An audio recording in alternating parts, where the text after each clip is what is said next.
We're starting this lesson, we're going to be talking about unit cost or unit rates. So this is going to be a rate because we're going to be talking about cost per ounce for this first example. So I have a 14-ounce box of cereal that costs $4.22. The same brand in a 20-ounce box costs $6.25. So I'm curious which one's the better value. Now, a few years back, North Carolina passed a law saying that all grocery stores had to have unit prices on common goods like cereal to cereals, sugars to sugars, oils to oils. But the law wasn't written really well, so they would have unit prices on one box of cereal as dollars per ounce, and then on another cereal they would have dollars per pound. So it would still very confusing on which one was the better deal. A couple years after that, they got the law straight, and then everybody had to do it the same way. But stores and businesses will always try to find a way to make sure that they make money. All right. So to find out which one is the better value, we're going to change them into unit prices. So we'll take the first one and write it as $4.22. And we're looking for per ounce, so I'm going to divide it by how many ounces there are. So for every $4.22 that I spend, I'm going to get 14 ounces of this cereal. All right, so 422 divided by 14. 422 divided by 14. So that's like 30 cents. So this one is 30 cents per ounce. Okay. Let's do that one in this color. So the other one, if we're going to compare them, we might as well get them both as unit prices. Oops. $6.25 divided by 20 ounces. All right, so 625 divided by 20 gives us 31 cents per ounce. So right off the bat, you can say, well, per ounce. The better deal, of course, is going to be the 30 cents per ounce. The other one's going to cost 1 cent per ounce more. So another thing stores did that got consumers spending more money without them realizing they were spending more money was, I'd say about 20, 30 years ago, bulk started becoming popular. Instead of buying one roll of paper towels, now you can buy like 24 rolls in a huge package. And back at the beginning, companies found it was more profitable to sell things in bulk because it required less packaging material. But eventually stores figured out that people were buying bulk thinking they were saving money. So what they did was they take the unit prices, kind of like in this example, and switch their places. So where you thought when you were buying bigger amounts of the stuff you were saving money, it turned out that you were actually spending more money. But that's, business. They're trying to make a profit. All right, my second example here is something I actually do pretty frequently. After I fill up my gas tank at the gas station, I'll hit the trip meter to set it back down to 0 miles. No, remember the trip meter is you can push a little button on your car and it'll set to 0 and it'll count up how many miles you traveled thereafter. And then when I fill it up again, I kind of keep in my mind how many gallons I put into my car. So if my miles were 278 and I filled up using 17.3 gallons of gas, what I'm curious about is my miles per gallon. So miles per gallon kind of gives us a hint on how I want to set this up. If it's miles per gallon, I want my miles in the top and the gallons in the bottom. So I'm going to put 278 miles in the top, and I'm going to divide that by 17.3 gallons in the bottom. And that's going to give me my ratio. Remember, the long fraction bar is read per when you're between units. So this is literally miles per gallon. All right, so 278 divided by 17.3. 278 divided by 17.3. So that gives me about 16 miles per gallon. Now, the reason I do this, number one, I want to see how fuel efficient my car is. With this one is my Hummer. Actually, I think they get less than that.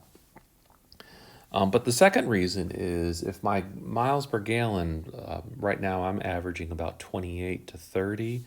If it plummeted down to 16 miles per gallon, I'd be really worried and I would take it into a shop to see what's going on with my car. So it's, a good habit to get into. All right.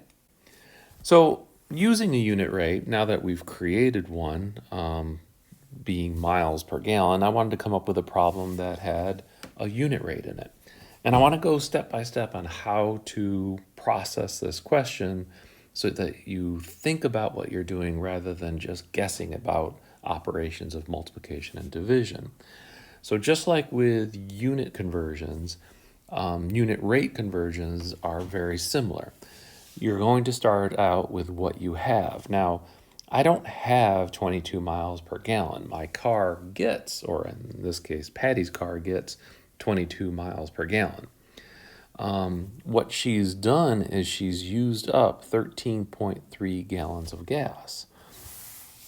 So that should be the first number that I write down. And what it does is it fixes the gallons in a numerator. So if I want to get rid of gallons, I have to make sure the next fraction I'm going to use on the conversion is going to have gallons in the bottom. And the only other number that is associated with gallons here is this 22 miles per gallon. So the miles per gallon is this, miles, remember the fraction bar is per gallon. And the 22 is literally attached to the miles. So no matter where the miles goes, whether it's in the top or the bottom of the fraction, the 22 has to go with it. And then I get 1 gallon in the bottom. So here the gallons are going to cancel. That's the way I set this up. And the only measurement left over is going to be this miles. So we're going to multiply and we're going to end up with miles. So 13.3 times 22, 13.3 times 22 is 292.6. 292.6, and the units left over is just this miles. So with 13.3 gallons of gas, she would expect to get about 292.6 miles away from home. All right, now let's try another one that also has a miles per gallon. So here I have George's car gets 32 miles per gallon. He's planning on driving to the ocean, which is 490 miles away, 491 miles away. And I want to know how much gas, or actually he probably wants to know how much gas will he use so he can kind of budget what he's going to spend on this little trip of his. All right, so let me change colors here. Again, we're not going to start with 32 miles per gallon, because if I do, and don't write this because it's wrong, if I do start off with this, and then I have to multiply by something, the only thing left over is this miles, so I'd have to put it in the bottom. And then 491, the miles would cancel, but the problem is your answer would be something per gallon, and it's not really an answer, so it's not getting us anywhere going in that direction. So we really want to start off with the measurement that is important, which is how far away is the beach, because that's going to make us use either more gas or less gas, depending on how far away it is. So if you start with the 491 miles over 1, we know our next fraction is going to have miles in the denominator. And it's miles per gallon, and this 32 has to stay with the miles. So here, the miles will cancel, and the measurement you're left with is just a straight up gallon. It's in the numerator, and that's where I really, really want it. Okay, so the operation I need to do, because 491 is in the top, 32 is in the bottom, is division. So this is 491 divided by 32. 491 divided by 32 for a grand total of 15.3, give or take a little bit. So this is 15.3 15.3 gallons. It's the only measurement left was that gallons. So knowing his miles per gallon, knowing how far he has to drive, we can figure out how many gallons the car is going to use. Now, this is assuming he's just going to go to the ocean and stay. Obviously, if he wants to get back to work, he's going to have to return back home. So it would be 15.3 gallons getting there and 15.3 gallons getting back, 30.6 gallons overall. But usually people aren't worried about how many gallons they're going to use. They're worried about how much it's going to cost them because they want to know if they have enough money budgeted for gas. All right, so if gas costs around $2.68 per gallon and I have 15.3 gallons, I want to know how much it costs. Again, you have to start off with the solid number, the one that is what we're looking at. 15.3 can be anything. Gallons can be any amount, and the value, 268 per gallon, is not going to change. It's the gallons that's going to change. So this is going to be 15.3 gallons over 1 times, and then the price is $2.68 per gallon. And I know I set it up right by writing it as in standard, dollars per gallon, because the gallon here on the bottom will cancel with the gallon there on the top. And then when we multiply these numbers together, because they're both in the numerator, we know that the measurement is going to be in dollars. So 15.3 times 268 is about $41. So he will be spending $41. Now remember, this is $41 to the beach and $41 back home. So he will minimum have to budget $82. So I'm going to pretend for a minute that I'm going to take a vacation to Mexico by driving, which is kind of crazy. I know gas here costs about $2.68 per gallon, and in Mexico, and by the way, I looked it up, gas costs 16.13 pesos per liter. I want to be able to compare the prices, so I'll need to change pesos per liters into dollars per gallon. One thing about money that is strange is that it changes value as time goes on and also between different countries. So here we have, I had to look up using Google, I put in dollars per pesos. You could barely see it here at the top, up here. I put in dollars per pesos as my search, and it'll return this thing, but this gets kind of confusing, so I like changing it to, if you have $1, then you have 23.16 Mexican pesos. So you can find these conversions on Google, and it kind of works like a stock in a weird way.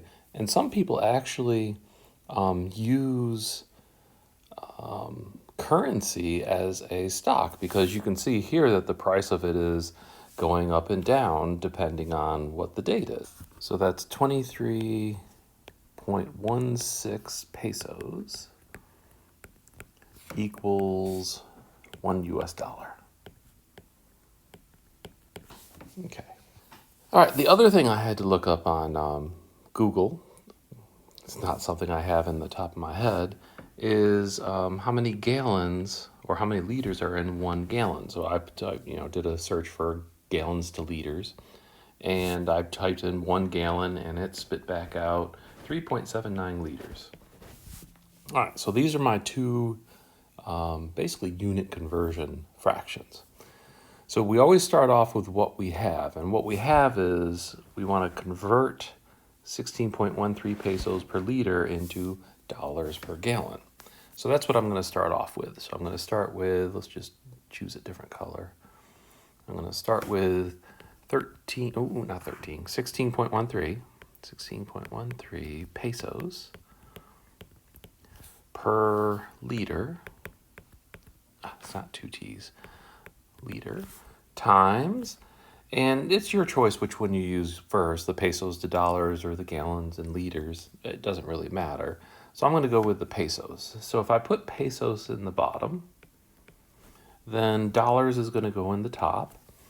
And there are 23.16 pesos for every single $1. All right, so that'll get rid of, for us, the pesos. And we'll be in dollars per liter. Will be our units up to this point. All right, and then we're going to turn around and multiply this by the next conversion, which is I need to get rid of the liters. So I'm going to put liters in the top here, and it's 3.79 liters per 1 gallon. And now when I cancel things out, the liters go away, and I'm now down to dollars, and don't forget this fraction bar reads per gallon, and that's exactly what I want. I just need to do the calculation now. So let's see here. The 16.13 is in the top, the 3.79 is in the top, and the 23.16 is in the bottom. So the numbers in the top will multiply, the number in the bottom will divide, and it technically doesn't matter what order. All right, so I'm going to have to do this kind of special. Get this, oops. I swear.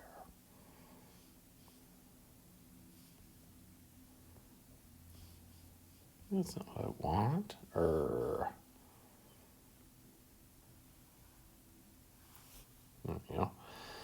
So this is 16.13 divided by 23.16 times 3.79. Get that decimal in there. Did it type it right? So this turns out to be $2.64. So this is $2.64 per gallon. So now I can compare the prices and say, well, surprise, gas is cheaper in Mexico than it is in the United States. So when I drive there, I'll save some money. So actually a couple of questions in Moodle deals with the volume of a rectangular tub or money in blocks. So might as well figure out how to work with this. An in-ground pool measures 20 feet by 6 feet by 3 feet. It's a lap pool, so it's really long, rather narrow, and not so deep. How much water will it take to fill this pool in gallons? And the only thing I could find was cubic inches to gallons. Let's pretend that's the only thing I could find. So when we start this, we're going to first find the volume of this pool. So to find volume, it's equal to length times width times height. And the length of the pool, and it doesn't matter which order you put them in. You can do 26.3 or 3.26. It doesn't matter. I usually just do it in the order that it came in. Oops.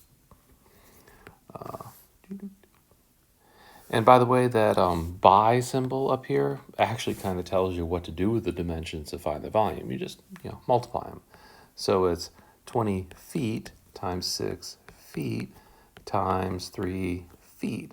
And I know growing up in middle school or wherever you learn this stuff, you were told to drop the units and just multiply the numbers. I personally think that's kind of a mistake, because when we finish this, it's going to be feet times feet times feet, which is better known as cubic feet. So it kind of tells you what the measurement should be when you're done. And then 20 times 6, actually 20 times 18. So let's see here, 20...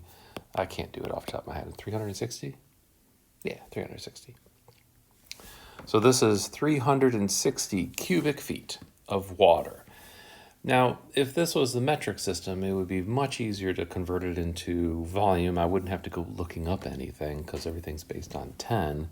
But because we're in the English unit system here, we're going to have to convert cubic feet into cubic inches so I can get to my gallons. So remember, in the last lesson, we dealt with, drawing out a cube. And if this is a cubic foot, it's 1 foot on a side. And if it's 1 foot on a side, then it is also 12 inches on a side. So if we found the volume of this, it would be 12 times 12 times 12, which is, if I remember right, 1728. So there's 1,728 cubic inches for every 1 cubic foot. All right, so now I can do my conversion. I have 360 cubic feet. I'll put it over 1. I'm going to get rid of my cubic feet. It's the only thing I can get rid of. And I only can change it into cubic inches. And I know there's 1728 cubic inches in a cubic foot. All right, then I'm going to multiply by, well, hold on, let's cancel out things and see what's left over.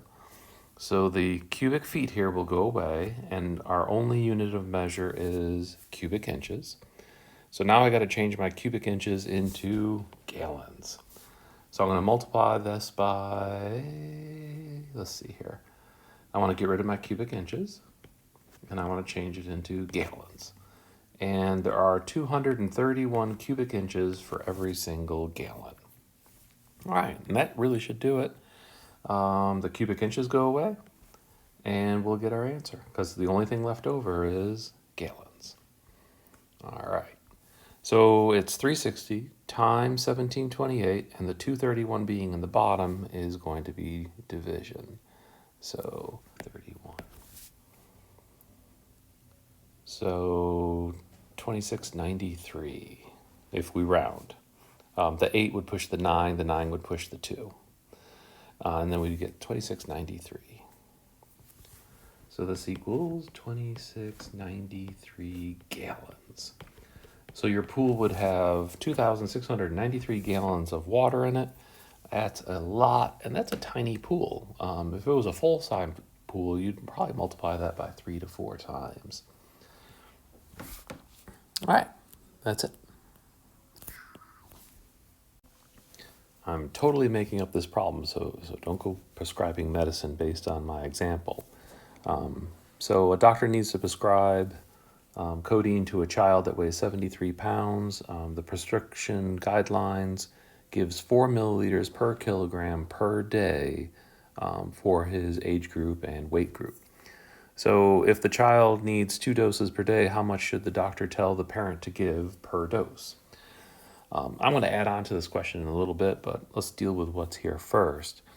Because the guidelines are in milliliters per kilogram per day, the first thing that comes to mind is the only thing I know is the kid weighs 73 pounds.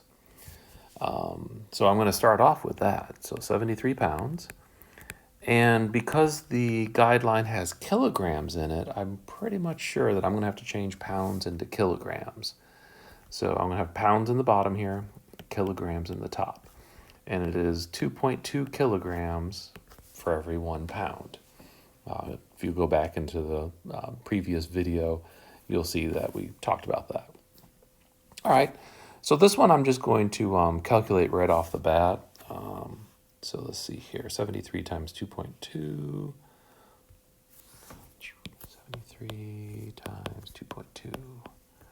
So the kid weighs 160.6 kilograms. 160.6 kilograms. Okay. Oops. So now we can use our 4 milliliters per kilogram. I'm going to leave off the per day. I'm going to understand that I'm looking at a single day. So we're going to start with 160.6 kilograms. Again, it's over 1 because it's only kilograms. And then I'm going to deal with the 4 milliliters per kilogram. So kilograms in the top, I definitely want the kilogram in the bottom, and that leaves milliliters in the top. And it is 4 milliliters per every single kilogram. So this means I'm going to have 4 times that 160.6. So 4 times 160.6 for a grand total of 642.4. That's a lot. 642.4. And of course, I forgot to cancel out things, but the kilograms cancel, and the only measurement left over is milliliters. Obviously, I made this up because that's almost, well, it's not horrible, but that's a lot of liquid. Let's see, that's 6.6 0.6 liters, so it's more than a half a liter of medicine. So obviously I made this up. But then the child is having 2 doses per day, so basically to tell him how much of a dose per day, you would take that number and divide by 2. So 321.2 milliliters per dose. Okay. So I said I was going to expand on this, and I didn't leave myself a lot of room. So, all right, so let's add on to this example by just giving one more piece of information. Every 3 milliliters of this liquid codeine that this doctor is prescribing has 0.3 milligrams of adult codeine in it. So I'm curious, how much adult codeine, regular powdered codeine, is this kid taking? All right, so per day, he is taking 642.4 milliliters. And if you want, you can leave the per day on this case. It gives you something to put down on the bottom. And what we're going to do is we're going to multiply this by milliliters in the bottom. I want those milliliters to cancel out. And the only thing I'm going to change the milliliters into is milligrams. So I'll put that in the top. All right, and 3 needs to go next to the milliliters, and 0.3 needs to go next to the milligrams. All right, and then all I have to do is the calculation, because now the milliliters are canceling. And the only thing left is milligrams per day. Okay, so I'm going to cheat and bring this up. Delete. So 642.4, we're going to multiply that by 0.3, and we're going to divide that by 3. So it has 62.24. 62.24, and the only thing left over, of course, is the milligrams. So that would be how many milligrams per day this person is taking. Now, be careful in my Mobius questions. You have to be very cautious about time frames. So some things will say every 6 hours, and then I'll turn around and say how much are they taking per day. So you have to be a little bit wary of that.